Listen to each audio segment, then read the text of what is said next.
bikin hidup lebih baik. Yang pertama tadi apa? M yang pertama.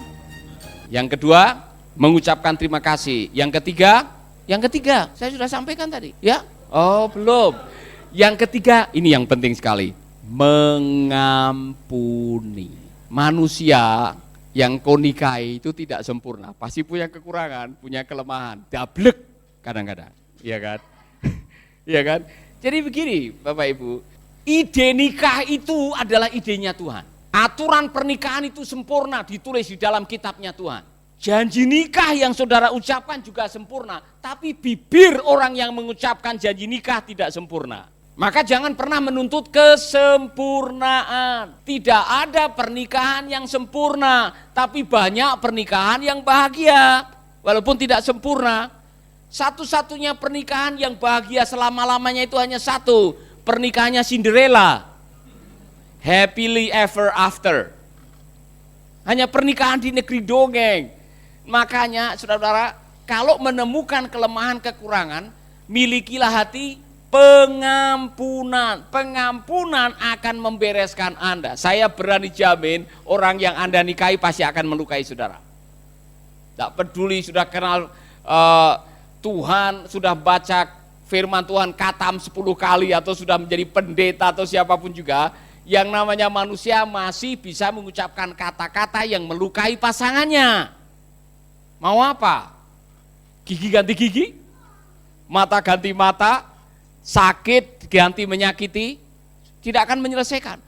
Saya mendengar banyak pernikahan yang bisa diselamatkan kalau mereka punya hati pengampunan, mau mengampuni pasangannya. Amin. Mau mengampuni dia? Saudara-saudara, saya kasih tips buat saudara. Belajarlah mengampuni mumpung di dunia ini ada kesempatan mengampuni. Jangan sampai Anda mati dengan kepahitan. Apalagi kepahitan dengan pasanganmu sendiri, ya kan? Mengapa? Karena ternyata dunia ini adalah latihan untuk hidup bahagia. Latihan untuk hidup sukacita, dan orang yang punya sukacita adalah orang yang membangun gudang pengampunan dalam hidupnya. Saya kasih awasan, kalau Anda tidak biasa sukacita di dunia dengan istrimu, dengan anakmu, dengan teman-temanmu, saya agak khawatir waktu Anda masuk surga nanti. Saya takut Anda tidak betah di sana. Serius, di surga hanya ada satu suasana, sukacita. Coba bayangkan, saudara tidak biasa bersukacita di bumi, kemudian masuk surga, tiap hari kita menyembah Tuhan, tidak ada tangisan dan air mata. Lama-lama, saudara lihat wajahmu sendiri aja bosan. Kemudian saudara panggil malaikat dan mengatakan, Tuhan, adakah tempat alternatif? Ada sebelah. Mau loncat sana? Bersukacitalah, nikmatilah istri yang kau nikahi dari masa mudamu. Caranya bagaimana? Jangan pernah menyimpan kepahitan dengan pasanganmu. Saya tidak segan-segan mengulangi lagi, marah dengan pasangan, suami istri, dengar Bu, marah 5 menit, sistem kekebalan tubuh macet 6 jam. Jadi ibu-ibu kalau marah dengan suami, jangan sampai bau malam. Semua ibu-ibu mengatakan amin. Semua bapak-bapak bilang haleluya.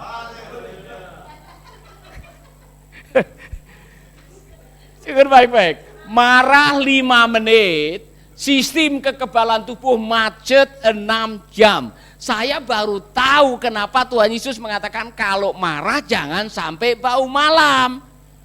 Karena yang dirugikan yang marah, bukan yang bikin marah. Nah kalau saudara minum racun serangga kemudian Gojek yang membawa saudara harapkan dia mati, yang minum racun serangga saudara, kemudian Gojek yang baru membawa racun serangga, yang datang menyerahkan sudah bilang mati kau sekarang, mati kau sekarang. Yang bawa bukan, yang mati bukan yang bawa racunnya, yang mati yang meminum racunnya. Jadi kalau saudara yang menyimpan kepahitan, yang rugi siapa? Yang menyimpan, bukan yang bikin kepahitan. Gitu aja kok repot. Amin. Sekali lagi, saudara yang lain-lain pernah mendengar ini, tolong dipilih ya. Anda digigit ular. Ada 2 pilihan, pergi ke dokter mengeluarkan racunnya, atau cari sabit kejar ularnya. nanti dulu. Siapa yang pergi ke dokter keluarkan racunnya? Angkat tangan. Bijaksana, kata kitab Ayub bijaksana. Karena orang bodoh mati karena sakit hati. Siapa yang mau kejar ularnya sambil bawa sabit? Mana ularnya? Mana ularnya? Mana ularnya? Ada? Ibu Yeye. Ya. Apa kata Alkitab? Ya, sebelum ketemu ularnya, racunnya sudah sampai di jantung, mati duluan. Bodoh, kata Alkitab bilang, orang bodoh mati karena sakit hati. Kalau sudah suami istri, Anda merasa terlukai, kemudian menyimpan kepahitan bertahun-tahun, bahkan Anda minggat sampai tidak mau pulang-pulang, tanya pada Bang Toyib, kenapa tidak pulang-pulang? Sudah 10 kali lebaran, 10 kali puasa. Dia tidak mau menyelesaikan kepahitan dalam hatinya. Amin. Saya mau tanya nih, kalau lagi tengkar siapa dulu yang ngambil inisiatif untuk menyelesaikan? Maaf ya Ma, atau maaf ya apa, siapa duluan? Kalau marah-marah tinggal pergi. Saudara-saudara, kalau lagi marah-marah saya kasih tahu M yang berikutnya. M yang nomor berapa? Memahami. Pahamilah pasanganmu, karena konon kalau ada pernikahan tidak bahagia, sumbernya bukan setan. Jangan selalu salahin setan, kasihan dia. Dikit-dikit ini gara-gara setan, ini ada yang menyerang saya, ini mungkin karena santet. Bukan, saudara-saudara. Kalau Anda tidak bahagia karena lack of understanding. Saudara kurang paham, kurang memahami pasangan saudara. Dalam hal apa? Contohnya, ini contoh. Saudara kan tidak tahu, sampai saya belajar dengan Pak Timothy Sarifin, baru saya belajar menemukan dari sononya kebutuhan pria dan wanita sudah beda. Prioritas nomor 1 kebutuhannya beda. Saudara-saudara, nanti di dalam seminar pernikahan kita lebih membahas lagi. Tapi saya mau katakan satu aja yang kadang-kadang kita tidak paham. Pak, tahu enggak? Cara wanita dan pria menyelesaikan stres itu beda. Wanita kalau stres nerocos, iya kan? Pria kalau stres diam. Jadi kalau suami diam, kemudian saudara tuntut, ngomong dong, ngomong. Nggak bakalan dia ngomong, dia pergi malahan. Karena cara menyelesaikannya beda. Dari sononya sudah beda. Saling memahami itu akan mendatangkan sukacita dan menolong kita berbahagia. Amin. Terakhir, M yang terakhir, pasti suka. Memberi. Memberi. Karena ada ayat yang mengatakan lebih berbahagia memberi daripada menerima. Iya kan? Bahkan enggak usah diminta, mau Pak? Kamu mau enggak malam ini Pak? Enggak kasih. Memberi. Ya kan? Beri senyum, beri pertolongan, memberi dari kelebihan, ya kan? Beri. Belajar memberi. Saya harus mengatakan ini sebagai penutup. Kita semua mengatakan dan sepakat dengan apa yang saya mengatakan begini. Saya belum pernah melihat orang pelit bahagia. Kita ucapkan sama-sama. 1, 2, 3. Nah sekarang suami-suami tolong katakan begini. Saya belum pernah melihat suami pelit bahagia. 1, 2, 3.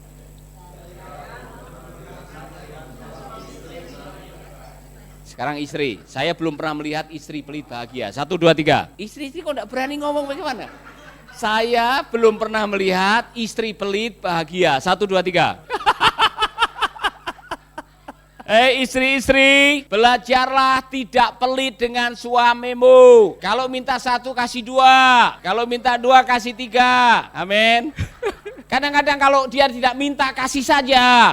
Itu namanya apa orang? Kalau bahasa Jawa loman. Jadi orang generous, ya kan? Mengapa saudara-saudara saya mengatakan ini? Karena pada akhirnya itu benar. Hidup ini adalah untuk berbagi. Maka dalam kehidupan suami istri harus ada take and give. Harus ada belajar untuk memberi, menerima, memberi. Inilah kehidupan.